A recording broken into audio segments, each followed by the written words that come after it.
tuned. Troy TrojanVision Nightly News starts now. From the high-definition digital production center on the Troy campus, with news from Troy University locations around the world, this is Troy TrojanVision Nightly News. Hello and welcome to Troy TrojanVision Nightly News for April 9, 2014. I'm Jamarlo Phillips. And I'm Courtney Addison. Thank you for joining us this evening.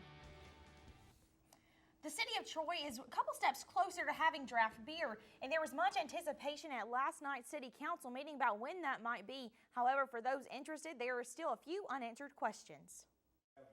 Many Pike County residents may have gotten word that the governor has signed off on the legislation to sell draft beer, and many of us were also anticipating the city vote and the date for the first poll at Tuesday's city council meeting. But it looks like we'll be waiting a little longer. We had intent of doing a first reading tonight of that ordinance for inside the corporate limits of Troy. No reason for putting off other than past our deadline when the governor signed it. So we'll take it up at the next city council meeting, which is April the 22nd. This has been an ongoing process over the past 4 months. Paramore says the city has received very little negative feedback, and there shouldn't be anything to change that now. The entire council and the mayor have all voiced their support of this, which is why we got the ball rolling in the first place. We went forward with this to our local delegation as a unified front.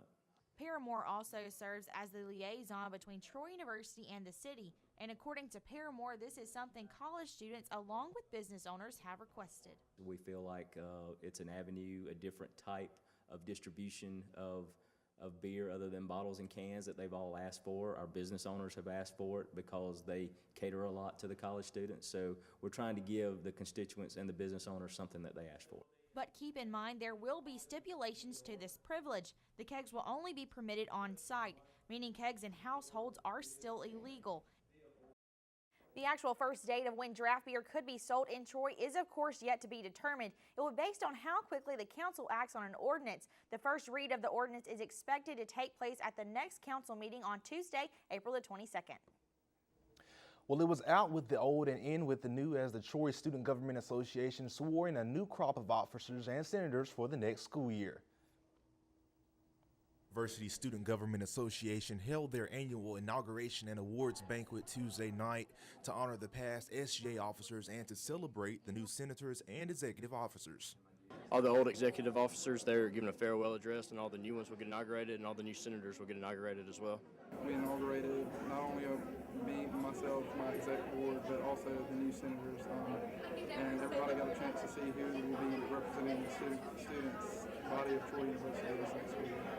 Former SGA President Cody Farrell gives us an insight on what SGA really entails.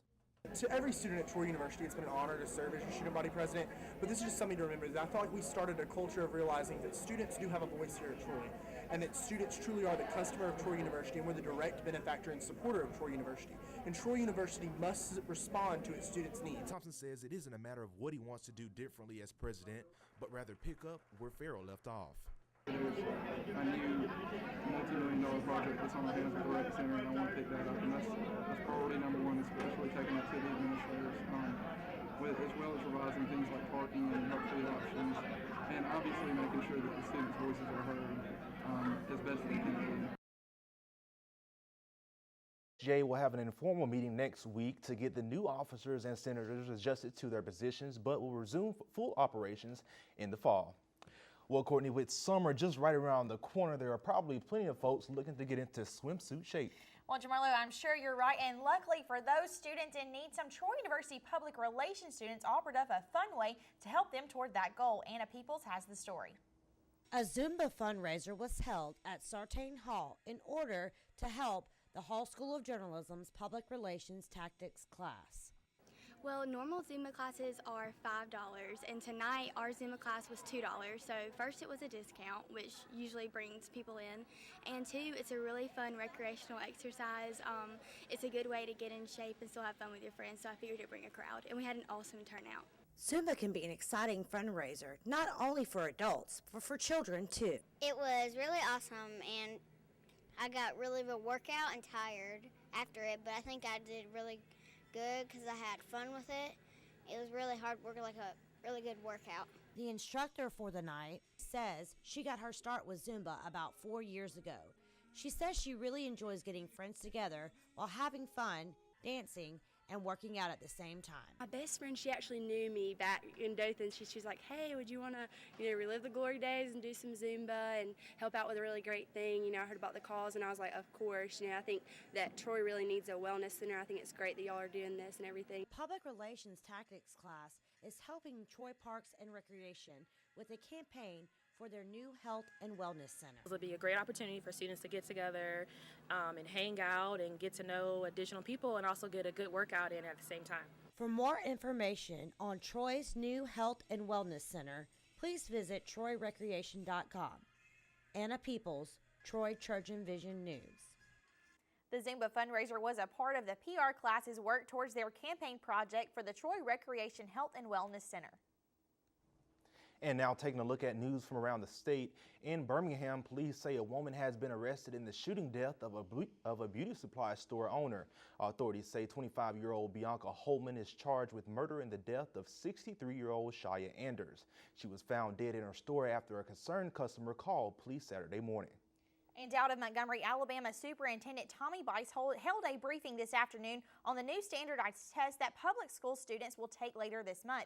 Bice and state school board members will make a presentation about the ACT, Aspire test, and other ACT assessments that will be given to Alabama students. Statewide testing will begin on April the 28th. And in Dothan, city leaders in Dothan are considering what to do with the long vacant Air National Guard Armory and the land around it. City commissioners believe it is time to find a use for the building and the land. And still to come on TrojanVision Nightly News, the baseball team is trying to bounce back from their losing streak, but Auburn had different plans. Amy Austin will have the details on that game and more when she joins us with sports. Amy Austin joins us with sports. So, Amy, there's lots of stuff going on in the sports world. Softball team is about to hit the road, and baseball was actually at home last night, but they kind of hit a little bit of a rough patch. Yeah, that's right, Courtney. The team took another tough loss last night, but I'll get into the details right now in sports. The baseball team headed to Auburn to take on the Tigers, but the game didn't fall in the Trojans' favor as they lost 6-0. Troy had only 5 hits against Auburn's 14 hits throughout the game. The Trojans were shut out in consecutive games, which hasn't happened since 2011 when Middle Tennessee held Troy scoreless in back-to-back games. Troy had multiple attempts at scoring runs but failed in each attempt. The Trojans left 5 runners on base. Ollie Knowles had made it to second in the third but was left stranded. Matthew Howard doubled and was followed by a single by Nick Massonia, who got thrown out. Knowles made it to second once again in the 8th, but a fielder's choice ended that threat also. The baseball team will be in action tonight at Riddle Pace Field against Alabama A&M starting at 6. While the baseball team has been in action, the softball team has had a couple of days to recoup and prepare for their next few opponents. The softball team will face UAB on the road on Thursday and then conference foe UT Arlington over the weekend. The Blazers are currently 23-16 on the season. They split their series with Tulsa 1-1, and they are taking on the number 4 Alabama Crimson Tide tonight. Troy is currently 16-24-2 on their season. With home games just around the corner and a new facility to practice and play in, the softball team is looking to get through the next few road games in order to return home to play on their own turf. Our kids are going through a lot, but hopefully we'll get through this swing. We need to go out and do a good job against UT Arlington, build on the positives. UAB will be a good challenge on Thursday and a good non-conference in-state rival game where we can get maybe some experience and some success to carry into the weekend. The softball team will head to Birmingham tomorrow to take on the UAB Blazers. The men's golf team finished up at the Old Waverly Collegiate Championship on Tuesday. Troy tied for 9th place in 15 teams and was able to defeat number 37 Memphis. 2 team members helped secure the victory for the Trojans. Philip Brennan finished tied for 5th and Jared Betcher shot a 3-under. Both Brennan and Betcher had a pair of under par rounds with a 2-under and 4-under, and Betcher closed out the tournament with a 2-under and 3-under. Troy is currently tied 9th in team standings. The Trojans are tied with Louisiana Tech. In individual standings, Brennan tied 5th, Betcher tied 17th, and Jake Tucker is tied for 35th. Before the Sun Belt Championships, the Trojans will compete in one last event, the Reunion Intercollegiate hosted by Ole Miss. And headed to Birmingham to take on Sanford, the women's tennis team is looking to continue their winning streak and make it 8 straight matches. Troy is coming off a victory over Jacksonville State 4-1. The women will be taking on the Sanford Bulldogs, who have won 14 of their last 15 matches. While Sanford is 16-2 on the season, Troy is currently 12-6. The Bulldogs are 7-2 in their conference, while the Trojans are 2-1. Troy is down to their last 3 matches before the Sun Belt Conference Championship that will be held in New Orleans. And while the women's team is competing at Sanford, the men will also be in Birmingham, but will be playing a day later, and the men will be taking on UAB. The men's team is looking to bounce back after a tough 4-3 loss to UCF, who is ranked 57 in the country.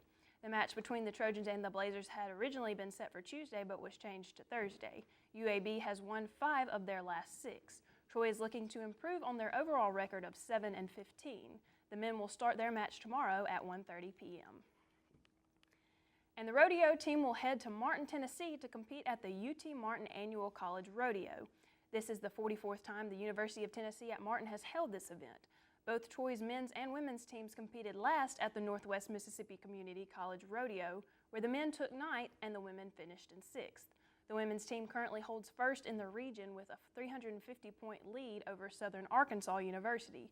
The men currently hold 9th place, 360 points behind Murray State University and 200 points ahead of Three Rivers College. The Tennessee Martin Rodeo will begin on Thursday and will continue through the weekend.